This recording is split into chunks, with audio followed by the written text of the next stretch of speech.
The first time Ella realized her life had changed, she was sitting alone in the bathroom, her hands trembling as she stared at the small test in front of her. 2 lines. She was pregnant. Fear and disbelief gripped her chest. How could this happen?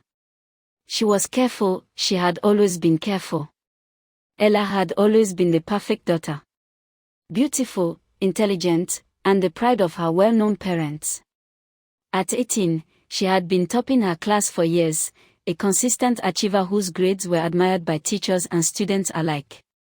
She had a bright future ahead of her and seemed to have everything anyone could want. But despite all the praise and wealth, she had grown up feeling invisible.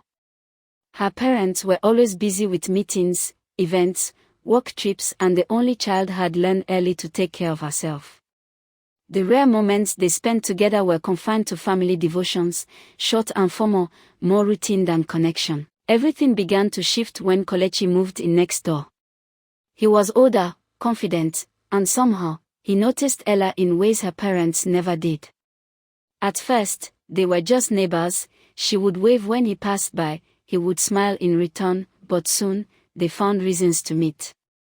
Sometimes he would invite her to help with small errands, or she would stop by to talk while he walked in his garden.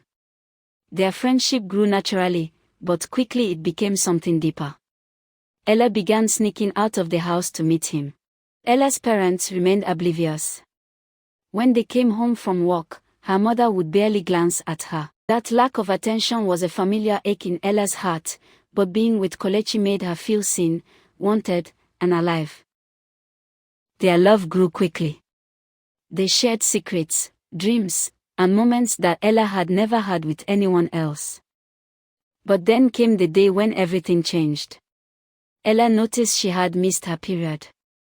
Panic and disbelief gripped her. She called her best friend, Mercy, in tears. "What do I do?" she whispered, her voice breaking. Mercy tried to stay calm. "We can fix this. I'll take you to a doctor." Mercy took her to a clinic, and Ella, scared and uncertain, agreed to the procedure. But it went wrong. Complications arose, and the doctor had to act quickly. By the end, Ella had lost her womb. Sitting in the hospital bed, numb and trembling, she understood that her future had been forever altered. Mercy had no choice but to call her parents. When they arrived, their faces were a mixture of sadness, disappointment, and worry. They held her, whispered words of comfort, and arranged for the best medical care. Her mother began to see the reasons why she needed to be there for her daughter and began creating time for her little by little. School was impossible.